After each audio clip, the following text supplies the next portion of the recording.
सियावर रामचंद्र की जय सिया राम। उत्तर प्रदेश की राज्यपाल आनंदीबेन पटेल, राष्ट्रीय स्वयंसेवक संघ के परम पूजनीय सरसंघ चालक डॉक्टर मोहन भागवत जी, उत्तर प्रदेश के मुख्यमंत्री योगी आदित्यनाथ जी, श्री राम जन्मभूमि तीर्थ क्षेत्र ट्रस्ट के अध्यक्ष पूज्य महंत नृत्य गोपाल दास जी,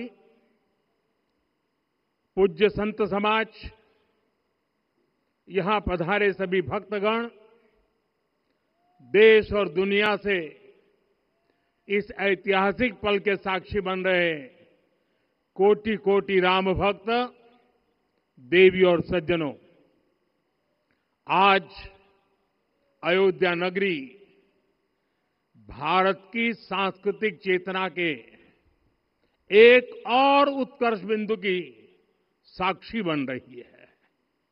आज संपूर्ण भारत, संपूर्ण विश्व राममय है।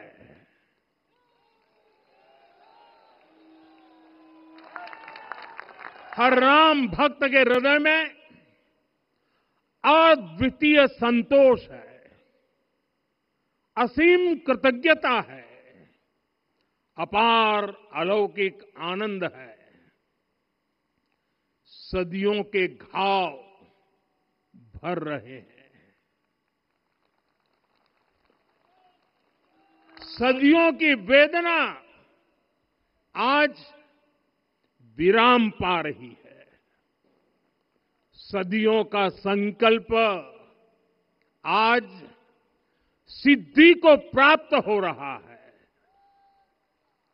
आज उस यज्ञ की पूर्णाहुति है जिसकी अग्नि 500 वर्ष तक प्रज्वलित रही।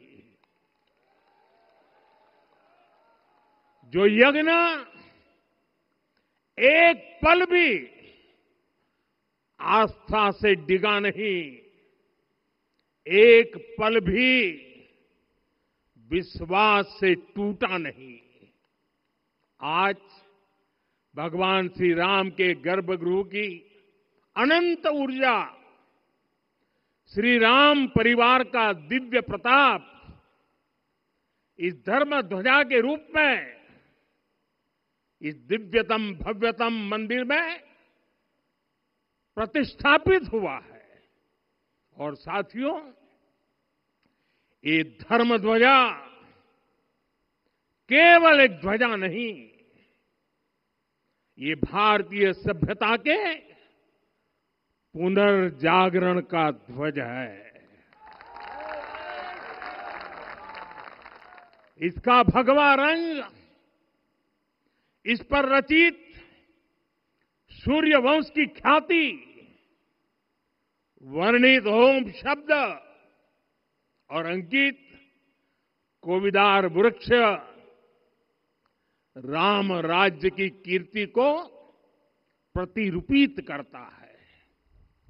ये ध्वज संकल्प है, ये ध्वज सफलता है, ये ध्वज संघर्ष से सृजन की गाथा है, ये ध्वज सदियों से चले आ रहे स्वप्नों का साकार स्वरूप है। ये ध्वज संतों की साधना और समाज की सहभागिता की सार्थक परिणति है। साथियों, आने वाली सदियों और सहस्त्र शताब्दियों तक ये धर्म ध्वज प्रभु राम के आदर्शों और सिद्धांतों का उद्घोष करेगा। ये धर्म ध्वज आह्वान करेगा, सत्यमेव जयते नानृतम, यानी जीत सत्य की ही होती है, असत्य की नहीं। ये धर्म ध्वज उद्घोष करेगा, सत्यम एक पदम ब्रह्म सत्य धर्म प्रतिष्ठित, अर्थात सत्य ही ब्रह्म का स्वरूप है, सत्य में ही धर्म स्थापित है। ये धर्म ध्वज प्रेरणा बनेगा, प्राण जाए पर वचन न जाहि, अर्थात जो कहा जाए वही किया जाए। ये धर्म ध्वज संदेश देगा, कर्म प्रधान विश्व रची राखा, अर्थात विश्व में कर्म और कर्तव्य की प्रधानता हो। ये धर्म ध्वज कामना करेगा, बैर न विग्रह आस न त्रासा, सुखमय ताहि सदा सब आशा। यानी भेदभाव, पीड़ा, परेशानी से मुक्ति, समाज में शांति और सुख हो। ये धर्म ध्वज हमें संकल्पित करेगा, नहीं दरिद्र कोउ दुखी न दीना, यानी हम ऐसा समाज बनाएं जहां गरीबी न हो, कोई दुखी या लाचार न हो। साथियों, हमारे ग्रंथों में कहा गया है, आरोपितम ध्वजम दृष्ट्वा ये अभिनंदनित धार्मिका ते अपि सर्वे प्रमुच्यते महापातक कोटि भी, यानी जो लोग किसी कारण मंदिर नहीं आ पाते और दूर से मंदिर के ध्वज को प्रणाम कर लेते हैं, उन्हें भी उतना ही पुण्य मिल जाता है। साथियों, ये धर्म ध्वज भी इस मंदिर के ध्येय का प्रतीक है। ये ध्वज दूर से ही रामलला की जन्मभूमि के दर्शन कराएगा और युगों युगों तक प्रभु श्री राम के आदेशों और प्रेरणाओं को मानव मात्र तक पहुंचाएगा।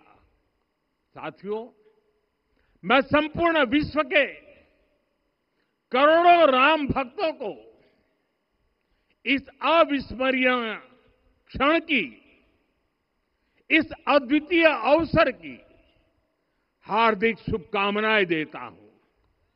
मैं आज उन सभी भक्तों को भी प्रणाम करता हूं, हर उस दानवीर का भी आभार व्यक्त करता हूं जिसने राम मंदिर निर्माण के लिए अपना सहयोग दिया।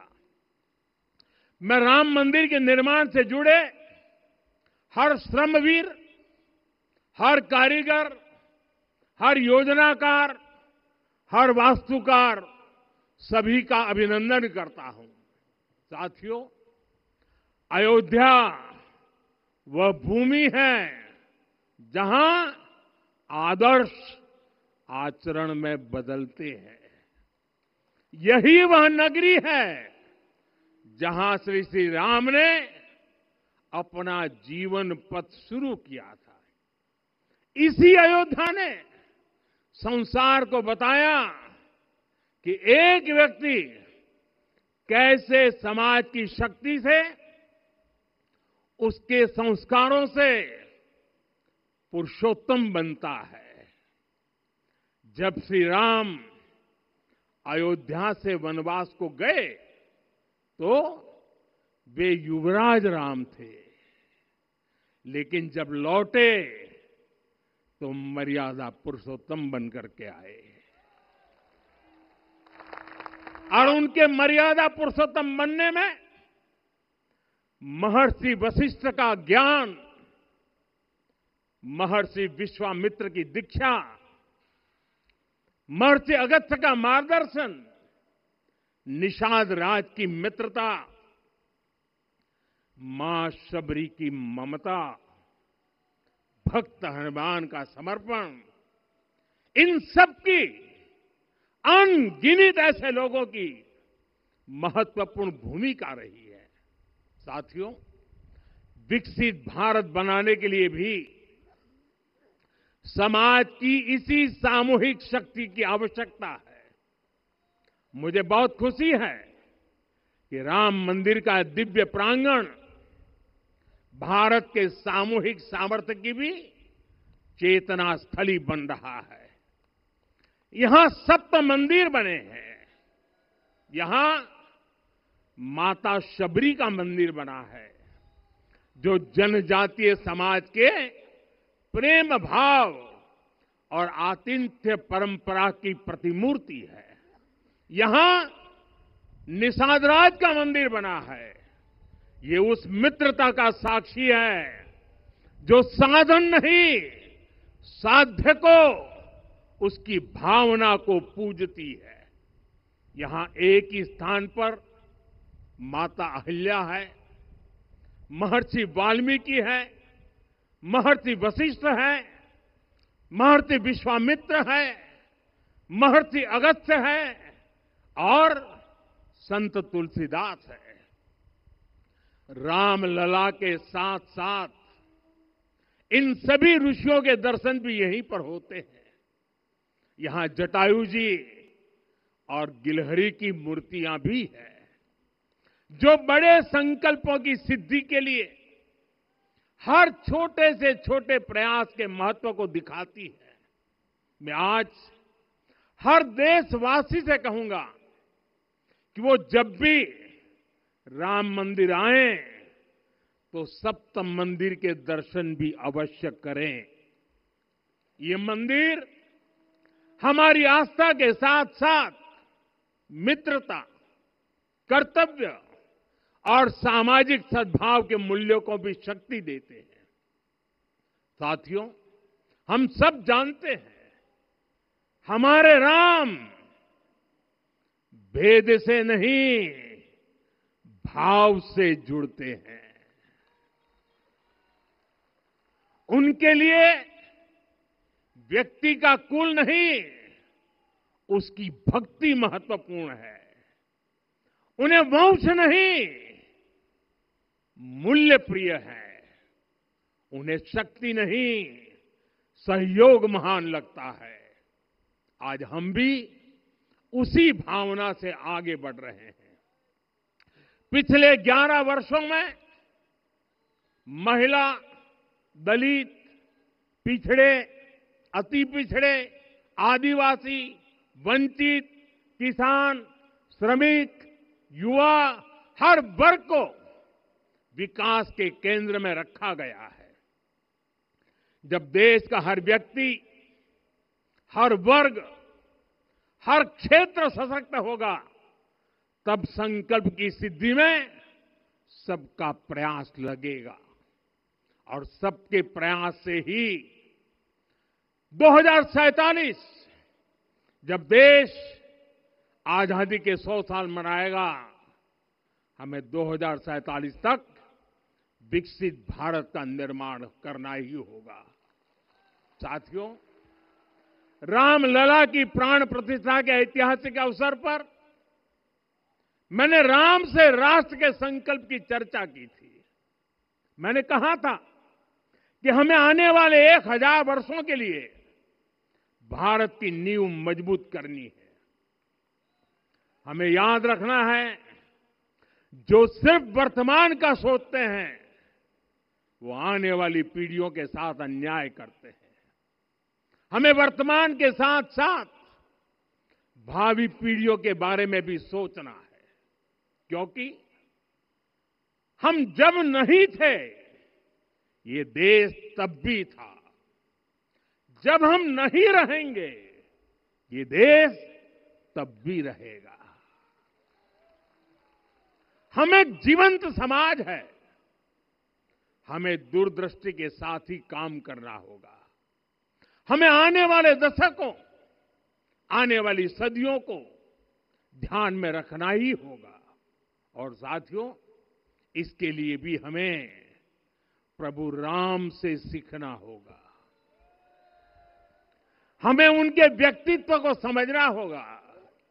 हमें उनके व्यवहार को आत्मसात करना होगा।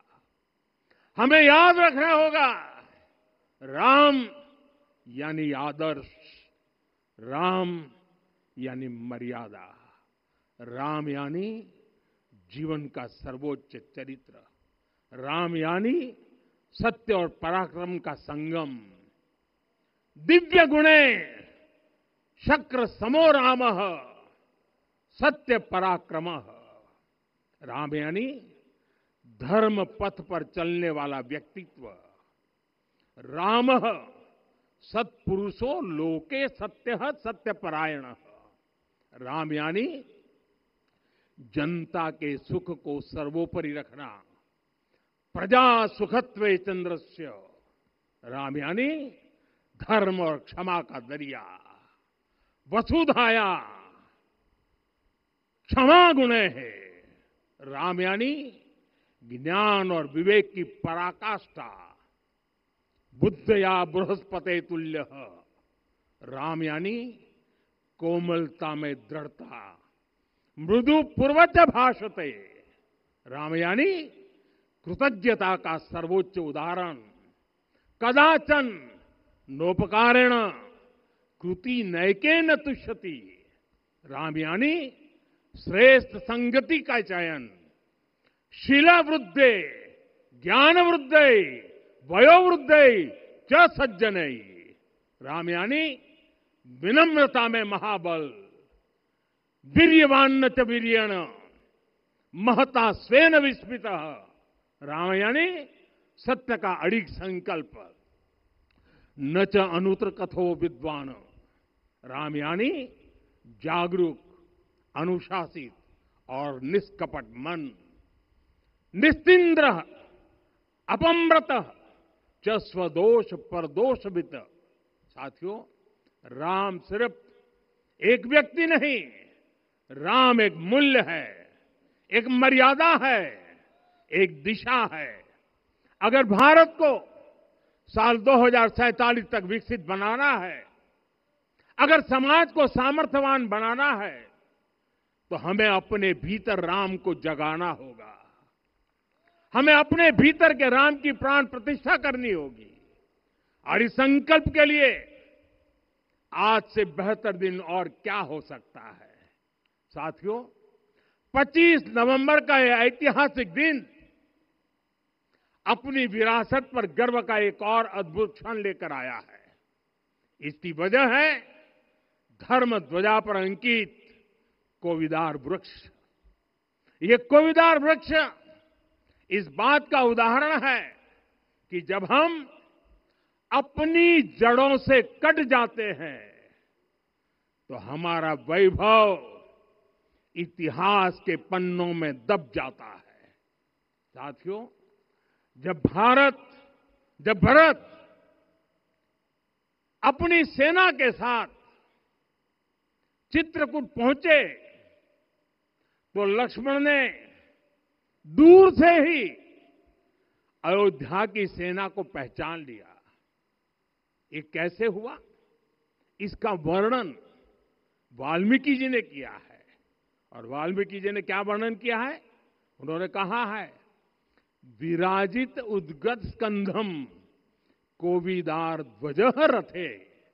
लक्ष्मण कहते हैं, राम, सामने जो तेजस्वी प्रकाश में विशाल वृक्ष जैसा ध्वज दिखाई दे रहा है, वही अयोध्या की सेना का ध्वज है। उस पर कोविदार का शुभ चिन्ह अंकित है।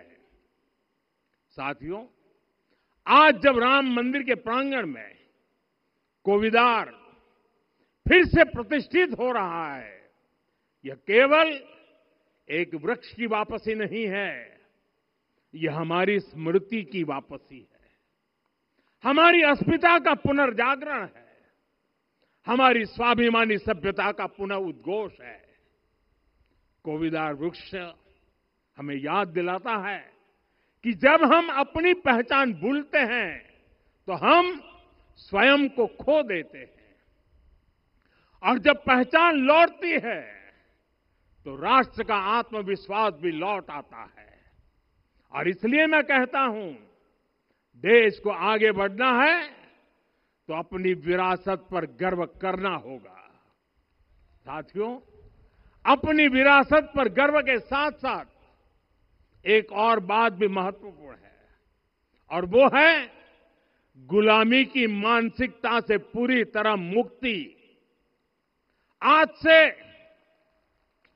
190 साल पहले 190 साल पहले साल 1835 में 1835 में मैकाले नाम के एक अंग्रेज ने भारत को अपनी जड़ों से उखाड़ने के बीज बोए थे। मैकाले ने भारत में मानसिक गुलामी की नींव रखी थी। 10 साल बाद यानी 2035 में उस अपवित्र घटना को 200 वर्ष पूरे हो रहे हैं। कुछ दिन पहले मैंने एक कार्यक्रम में आग्रह किया था कि हमें आने वाले 10 वर्षों तक उस 10 वर्षों का लक्ष्य लेकर चलना है कि भारत को गुलामी की मानसिकता से मुक्त करके रहेंगे। साथियों, सबसे बड़ा दुर्भाग्य यह है कि मैकाले ने जो कुछ सोचा था उसका प्रभाव कहीं व्यापक हुआ। हमें आजादी मिली, लेकिन हीन भावना से मुक्ति नहीं मिली। हमारे यहां एक विकार आ गया कि विदेश की हर चीज, हर व्यवस्था अच्छी है और जो हमारी अपनी चीजें हैं उनमें खोट ही खोट है। साथियों, गुलामी की यही मानसिकता है जिसने लगातार यह स्थापित किया। हमने विदेशों से लोकतंत्र लिया। कहा गया कि हमारा संविधान भी विदेश से प्रेरित है, जबकि सच ये है कि भारत लोकतंत्र की जननी है, मदर ऑफ डेमोक्रेसी है। लोकतंत्र हमारे डीएनए में है। साथियों, अगर आप तमिलनाडु जाएंगे तो तमिलनाडु के उत्तरी हिस्से में उतिरमेरूर गांव है। वहां हजारों वर्ष पहले का एक शिलालेख है। उसमें बताया गया है कि उस कालखंड में भी कैसे लोकतांत्रिक तरीके से शासन व्यवस्था चलती थी, लोग कैसे सरकार चुनते थे। लेकिन हमारे यहां तो मैग्ना कार्टा की प्रशंसा का ही चलन रहा। हमारे यहां भगवान बसवन्ना, उनके अनुभव मंटपा की जानकारी भी सीमित रखी गई। अनुभव मंटपा यानी जहां सामाजिक, धार्मिक और आर्थिक विषयों पर सार्वजनिक बहस होती थी, जहां सामूहिक सहमति से निर्णय लिए जाते थे। लेकिन गुलामी की मानसिकता के कारण इस भारत की कितनी ही पीढ़ियों को इस जानकारी से भी वंचित रखा गया। साथियों, हमारी व्यवस्था के हर कोने में गुलामी की इस मानसिकता ने डेरा डाला हुआ था। अब याद करिए, भारतीय नौसेना का ध्वज सदियों तक उस ध्वज पर ऐसे प्रतीक बने रहे जिनका हमारी सभ्यता, हमारी शक्ति, हमारी विरासत से कोई संबंध नहीं था। अब हमने नौसेना के ध्वज से गुलामी के हर प्रतीक को हटाया है। हमने छत्रपति शिवाजी महाराज की विरासत को स्थापित किया है। और ये सिर्फ एक डिजाइन में बदलाव नहीं हुआ, ये मानसिकता बदलने का क्षण था। ये वो घोषणा थी कि भारत अब अपनी शक्ति अपने प्रतीकों से परिभाषित करेगा, न कि किसी और की विरासत से। और साथियों, यही परिवर्तन आज अयोध्या में भी दिख रहा है। साथियों, ये गुलामी की मानसिकता ही है जिसने इतने वर्षों तक रामत्व को नकारा है। भगवान राम अपने आप में एक वैल्यू सिस्टम है। ओरछा के राजा राम से लेकर रामेश्वरम के भक्त राम तक और शबरी के प्रभु राम से लेकर मिथिला के पाहुन राम जी तक भारत के हर घर में, हर भारतीय के मन में और भारतवर्ष के हर कण कण में राम है। लेकिन गुलामी की मानसिकता इतनी हावी हो गई कि प्रभु राम को भी काल्पनिक घोषित किया जाने लगा। साथियों, अगर हम ठान लें अगले 10 साल में मानसिक गुलामी से पूरी तरह मुक्ति पा लेंगे और तब जाकर के ऐसी ज्वाला प्रज्वलित होगी, ऐसा आत्मविश्वास बढ़ेगा कि 2047 तक विकसित भारत का सपना पूरा होने से भारत को कोई रोक नहीं पाएगा। आने वाले 1000 वर्ष के लिए भारत की नींव तभी सशक्त होगी जब मैकाले की गुलामी के प्रोजेक्ट को हम अगले 10 साल में पूरी तरह ध्वस्त करके दिखा देंगे। साथियों, अयोध्या धाम में रामलला का मंदिर परिसर भव्य से भव्यतम हो रहा है और साथ ही अयोध्या को संवारने का काम लगातार जारी है।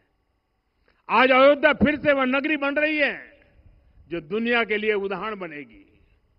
त्रेता युग की अयोध्या ने मानवता को नीति दी। 21वीं सदी की अयोध्या मानवता को विकास का नया मॉडल दे रही है। तब अयोध्या मर्यादा का केंद्र थी, अब अयोध्या विकसित भारत का मेरुदंड बनकर उभर रही है।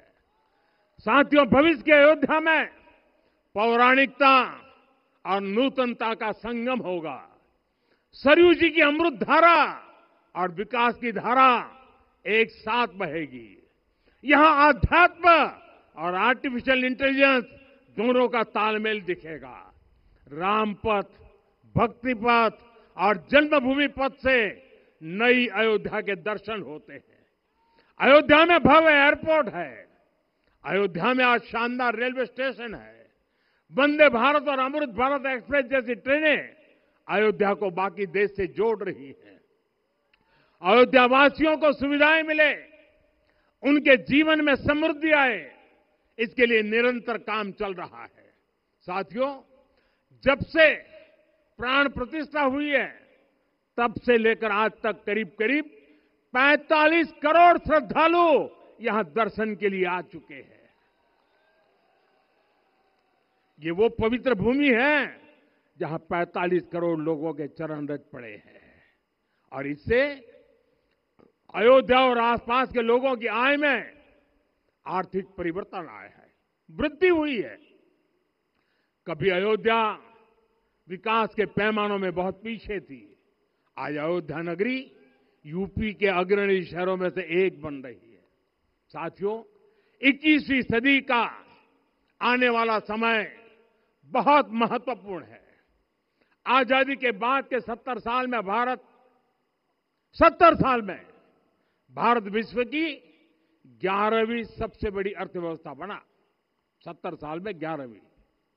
लेकिन पिछले 11 साल में ही भारत विश्व की 5वीं सबसे बड़ी अर्थव्यवस्था बन चुका है। और वो दिन दूर नहीं जब भारत विश्व की 3री सबसे बड़ी अर्थव्यवस्था भी बन जाएगा। आने वाला समय नए अवसरों का है, नई संभावनाओं का है और इस अहम कालखंड में भी भगवान राम के विचार ही हमारी प्रेरणा बनेंगे। जब श्री राम के सामने रावण विजय जैसा विशाल लक्ष्य था, तब उन्होंने कहा था, सौरज धीरज ते ही रथ चाका, सत्यशील दृढ़ ध्वज पताका। बल विवेक दम परहित गोरे, क्षमा कृपा समता रजु जोरे। यानी रावण पर विजय पाने के लिए जो रथ चाहिए, शौर्य और धैर्य उसके पहिए हैं, उसकी ध्वजा सत्य और अच्छे आचरण की है। बल, विवेक, संयम और परोपकार इस रथ के घोड़े हैं।